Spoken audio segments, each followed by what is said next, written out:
Hello everyone, Barman লাইফস্টাইলে সবাইকে জানাচ্ছি অনেক স্বাগত, অনেক ভালোবাসা। আছো কেমন সবাই? আশা রাখছি সবাই ভালো আছো, সুস্থ আছো। আমার শরীরটা তেমন একটা ভালো নেই, বারবার বলতে ভালো লাগে না, তবুও বলছি যেটা ভালো নেই সেটা তো ভালো নেই বলো। তো আগের দিন রাত্রে না একদমই ঘুমোতে পারিনি। এমনি তো কদিন যাবৎ জ্বর সর্দি কাশি এগুলোতে ভুগছি, ওষুধ খাচ্ছি, কিন্তু সুস্থ হতে একটু তো সময় লাগবে। ওয়েদারটা তো তেমন ভালো না, এই ওয়েদারে সবার ঘরে ঘরেই একটু একটু জ্বর সর্দি কাশি এগুলো হচ্ছেই। তো কালকে রাত্রে একটু ঘুমোতে পারিনি। রাত্রি 3টের সময় উঠে আমি রান্না করেছি, বুঝতে পারছো। মেয়ে সকালবেলা স্কুলে খেয়ে যাবে, তোমাদের দাদাভাই খেয়ে কাজে যাবে, তো সকালবেলা যদি ঘুমিয়ে পড়ি, উঠতে যদি না পারি, সেই ভেবে যখন রাত্রে ঘুম ধরছিল না তখন আমি রান্না করে নিয়েছি। একটু গরম গরম ভাত করেছিলাম আর করেছিলাম সাথে মসুরের ডাল আলু সিদ্ধ। তো ভাবছিলাম সকালবেলা উঠে একটু ডালটা গরম করে দেবো, ওইটা দিয়েই খেয়ে যাবে। তো অনেক সকালে উঠেছি, কাজকর্ম সেরে আবার সেই ডাল গরম করলাম। ভাতটা তো একটু গরম গরমই আছে, রান্না করে আমি হটপটে রেখে দিয়েছিলাম। আর স্নানটা সেরে নিয়েছি, স্নান সেরে পুজোটা দিয়ে নিয়েছি। তো এখন এই যে দেখো বিছানা তুলছি। কটার সময় বলো তো? এখন বাজে প্রায় এই 11:30টার কাছাকাছি। দুষ্টুকে স্কুলে টোটোতে চড়িয়ে দিয়ে আসলাম, এসে এই যে বিছানাটা তুলছি। আর এত ঘুম পাচ্ছে বলার মতো না।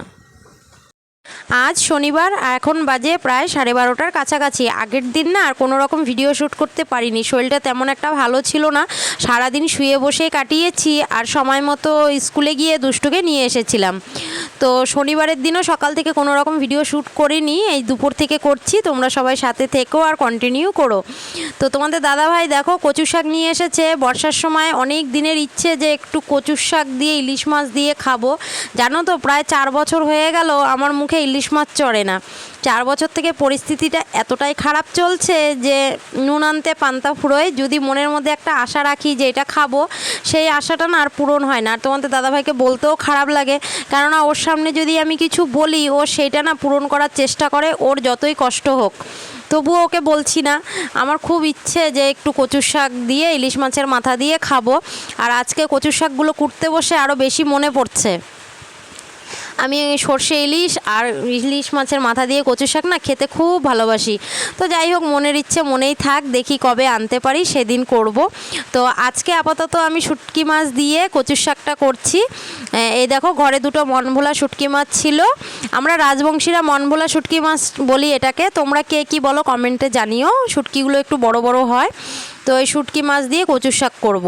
তো কচুর শাকটা সিদ্ধ বসিয়ে দিয়েছি, আর এদিকে আমি রসুন থেতো করে নিয়েছি, কাঁচা লঙ্কা নিয়েছি, আর সাথে একটা কুমড়ো ছিল সেটা কেটে নিয়েছি, ভাজা করব। মিষ্টি কুমড়ো, পুঁই শাক এগুলো আমাদের বাড়িতে অতটা আনা হয় না, কেননা তোমাদের দাদাভাইয়ের শরীরে ব্যথা, আমারও সেরকম শরীরটা ভালো যায় না। আর মেয়ের অ্যালার্জি আছে, মিষ্টি কুমড়ো, ডিম এগুলো যদি বেশি পরিমাণে ও খেয়ে ফেলে, ও সারা শরীরে অ্যালার্জিতে ভরে যায়। তো হঠাৎ যখন আর থাকতে পারি না, খুব ইচ্ছে হয় যে না আজকে একটু কুমড়ো খাবো কি একটু মিশানো সবজি খাবো, সেদিনই বাজার করে আনা হয়। তো এদিকে দেখো কচু শাকগুলো সিদ্ধ হচ্ছে। কচু শাকগুলো একটু সিদ্ধ করে জলটা আমি ঝরিয়ে নেব, যেহেতু কচু বুঝতেই পারছো, কচু তো কচুই হয় আর কি, ওর উপরে ভরসা করা যায় না। এত সুন্দর করে রান্না করার পর যদি গলাতে ধরে ব্যাপারটা কেমন হয়ে যায় না, তার জন্য একটু সিদ্ধ করে জলটা ফেলে দেওয়াই ভালো। আর এই পাশে আমি কুমড়োগুলো ভেজে নিচ্ছি। এভাবে কুমড়ো ভাজা খেতে তোমাদের দাদাভাই আর আমার মেয়ে খুব পছন্দ করে। তো আজকে কুমড়ো ভাজা আর কচুর শাকে হবে, আর অন্য কিছু রান্না হবে না। তো এদিকে দেখো আমি কড়াইতে তেল দিয়ে দিলাম, আর তার মধ্যে শুটকি মাছ দুটো দিয়ে দিলাম। আর তেলের পরিমাণটা হয়তো তোমরা দেখছো একটু বেশি। হ্যাঁ, আমি তেলের পরিমাণটা একটু বেশি দেই সবজিতে। আমি কিন্তু মশলাটা কম ব্যবহার করি, তেলটা বেশি ব্যবহার করি। আমার এক দিদি আছে, টুম্পা দি, ইউটিউবেই আমাদের পরিচয়, খুব গভীর সম্পর্ক আমাদের। সবসময় আমাকে বকা দেয়, এত তেল খাবে না, এত তেল খাবে না, কিন্তু কি করব, আমার হাতে না তেলটা কম ওঠেই না, সব সময় তেলটা বেশি পড়ে যায়। তো এদিকে দেখো কাঁচা লঙ্কা রসুন ফোড়ন দিয়ে আমি কচু শাকটা দিয়ে দিলাম। আর লঙ্কার পরিমাণটা একটু বেশি দিয়েছি, কেননা যে কোনো বাটা তারপরে কচু শাক এইসব একটু ঝালটা না হলে না ভালো লাগে না।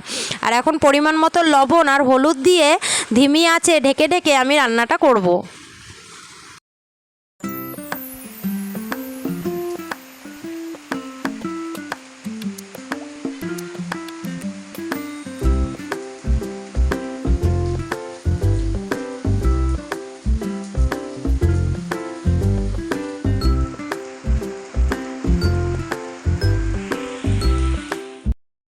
রান্না করতে করতে দেখি হঠাৎ বৃষ্টি নামলো। এই বৃষ্টি দেখে মনে হচ্ছে বৃষ্টির মধ্যে যদি একটু ভিজে স্নান করতে পারতাম। কত দিন আমি বৃষ্টিতে ভিজে স্নান করি না, কিন্তু কিছু করার নেই, সকালে একবার স্নান করে ফেলেছি।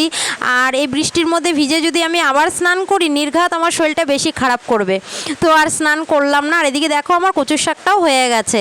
তো এই যে গরম গরম ধোয়া ওঠা ভাত, সাথে কুমড়ো ভাজা আর কচুর শাক নিয়ে বসে পড়েছি দুপুরের খাবার খেতে। তোমরা কারা কারা কচুর শাক খেতে ভালোবাসো সেটাও কমেন্টে জানাতে ভুলবে না। কিন্তু আমি কিন্তু খুব ভালোবাসি, কিন্তু ওই যে একটা দুঃখ, আমি কবে থেকে ইলিশ মাছের মাথা দিয়ে কচুর শাক খাই না। তো যাই হোক, দেখি কবে কি হয়। ওই দইয়ের স্বাদ ঘোলে মেটানোর মতো হচ্ছে ব্যাপারটা, বুঝতে পারছো? আমি আর কি কোথায় কচুর শাক, ইলিশ মাছের মাথা, আর কোথায় শুটকি মাছ দিয়ে কচুর শাক। তবু আমার রান্নাটা খারাপ হয়নি, রান্নাটা কিন্তু ভালোই হয়েছে, খুব টেস্টি হয়েছিল খেতে। ঝাল নুন একদম মিলেমিশে একাকার, খুব সুন্দর করে কচুর শাক দিয়ে আজকে একটু ভাত বেশি খেয়ে ফেলেছি। এখন বাজে বিকেল 5টার কাছাকাছি, বৃষ্টি কমে গেল, আমার বাড়ির সব কাজকর্ম শেষ, খাওয়া দাওয়া হয়ে গেছে। আর আমি চা বানাচ্ছি, কেননা দুষ্টু টিউশনি মাস্টার এসেছে ওকে পড়াতে। তো মাস্টারের জন্য চা বানাচ্ছি। আর আমি তো চা প্রেমী মানুষ, যখনই কেউ আসে তখন আরও ভালো হয়, আমার চা খাওয়াটা একটু বেশি হয়। তো সকালে একবার চা খাই, রাত্রে একবার খাই, আবার এই যে দুপুরবেলা যেদিন করে মাস্টার আসে সপ্তাহে 3 দিন, সেটা আমার এক্সট্রা পাওনা। তো এই যে চা হচ্ছে, এখন মাস্টারমশাইকে চা দিব, আমিও সাথে 1 কাপ খাবো। তো চা খেতে খেতেই আজকের ভিডিও এখানেই শেষ করছি। তোমাদের কেমন লাগলো ভিডিওটি অবশ্যই কমেন্টে জানিও। ভালো লাগলে তোমাদের অফুরন্ত ভালোবাসা আর সাপোর্ট দিয়ে আমার পাশে থেকো। যারা ইউটিউব থেকে দেখছো তারা সাবস্ক্রাইব করে দিও, আর যারা ফেসবুক থেকে দেখছো তারা প্লিজ ফলো করে আমার পাশে থেকো। তো টাটা, বাই।